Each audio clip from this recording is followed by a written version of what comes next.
putting the patient at the center of the healthcare ecosystem.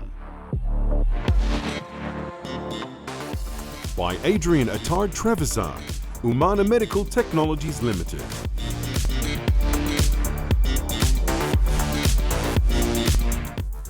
Good afternoon. My name is Adrian Attard Trevisan. I'm here to talk a little bit about what I believe is going to be the future, if not the present, of the patient monitoring around. A lot of things happened over the past couple of years, especially with COVID, etc. In fact, my company was quite involved in monitoring a number of patients in a number of countries. And I believe that by doing that, by COVID not hitting actually everywhere, changed a little bit the perspective of how healthcare is actually managed.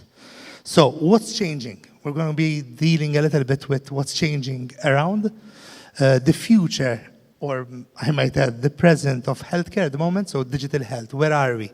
And how this is going to affect us. The patient at the center of the service.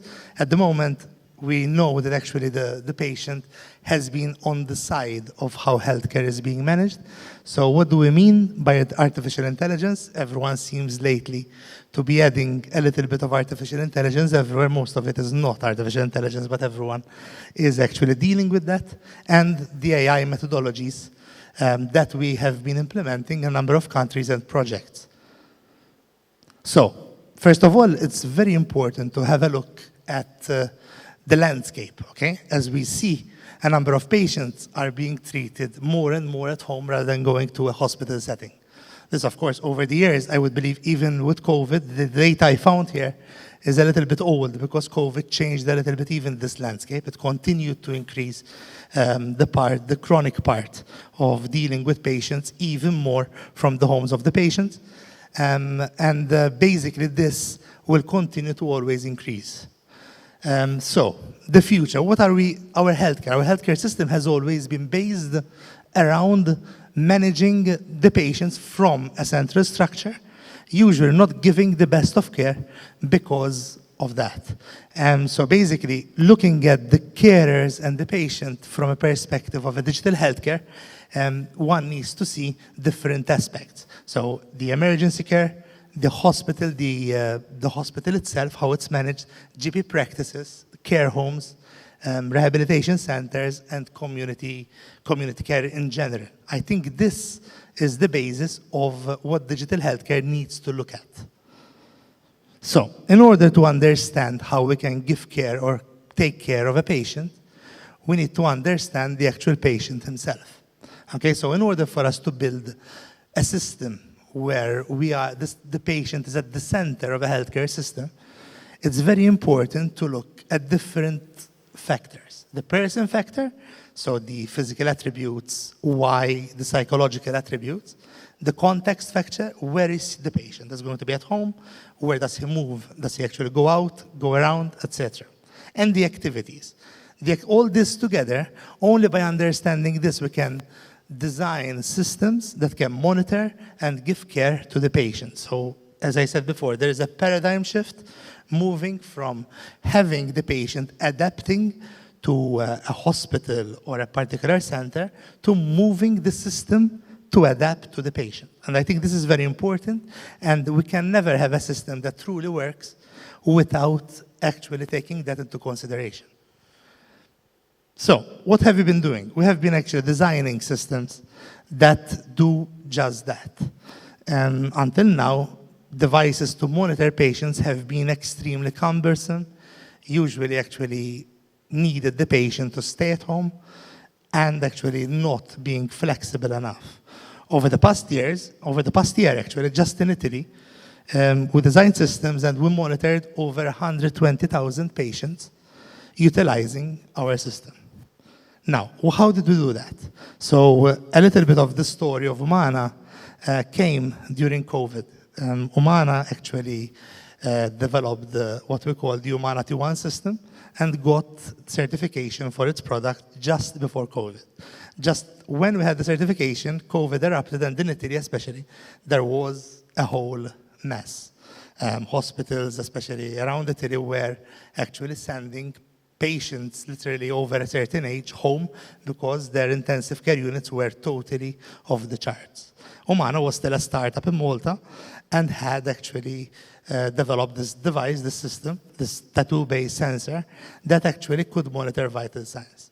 What had happened then is that actually we entered together with a company quite large in Italy called GPI, and we actually developed a system in which, utilizing the call centers of GPI and utilizing our systems, we're monitoring these patients from their own home with our tattoo sensors until they really needed to go hospital or that they needed to go to the intensive care section of the hospital. This worked so well that at the end, the GPI ended up acquiring Umana, but actually we continued to grow in a number of different countries. So what did we do? We developed this system. It's called the Umana 2-1 system, which is a device that actually stays on the patient. It's a tattoo sensor, a tiny transmitter on top of it, and in real time sends vital signs. It sends the ECG, it sends the respiration, and sends a number of different vital signs without impeding the patient's way of life. So basically, the patient doesn't have a single wire on him utilizing this device, and in real time, utilizing a mobile phone, an app, and a secure dashboard, we were able to get clinically valid data in real time over time. Artificial intelligence. Basically, a lot of people nowadays actually call everything artificial intelligence. It's a little bit like putting salt on anything, you know? And most of it, it's not actually artificial intelligence. So when I say artificial intelligence and what we do, I want to actually really go into the detail what we're currently using in this particular instance. So we're using deep learning. We're actually using a number of supervised and unsupervised systems. And that actually is my explanation of what artificial intelligence is in this particular context. I think that's very important, and especially moving forward, I believe that at times using the word machine learning is much more appropriate than artificial intelligence for a number of reasons, especially in the healthcare system. So this is actually a little bit of an explanation of how our system actually works. Our system actually is very basic. It actually has the sensor. It actually attaches to an online system, and utilizing a number of different feature extractions, etc., we are able to, in real time, get clinically valid data, okay, processed over and over and over again, and being sent in a real-time way to a centralized system. Of course, what makes this even better, I believe always in the sensor industry to be the case, is the fact that the data at source utilizes a patented nanopolymer, which stays on the skin, and therefore, since it's very thin, it's 50 micrometers thick, basically it doesn't have the artifacts that their sensors have. So the patient is comfortable, the patient can live his life, and at the same time, clinicians and hospitals, etc., can monitor in real time these patients. That's actually the key of that.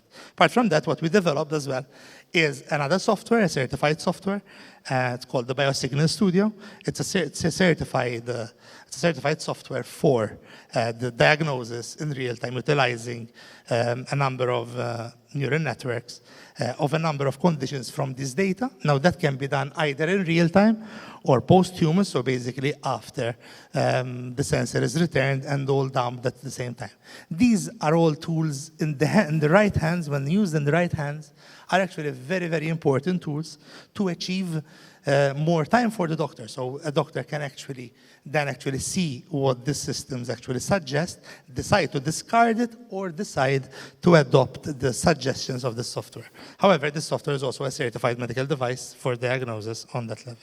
So in order for all this to work, and I'm going to actually end up with this because it's very, very important, we need to have all stakeholders involved, okay? It's very important that from the first person involved in healthcare, from doctors, nurses, and everyone involved in healthcare to the rest, are part of the system. If that is not the case, the system of monitoring patients from home will never work. Will never work. Actually, most probably the reason why it actually is working and now started gaining momentum is purely because of that. It's actually because the system itself needed to work because patients could no longer be admitted in a hospital. So in order for us to actually take it now to the next level, it's very important for us to always keep in mind that every part of the system is involved in something like this. So from the payer, from the hospital, specialty clinics, everyone needs to be part of the system for us to really put the patient at the center of healthcare. Thank you very much.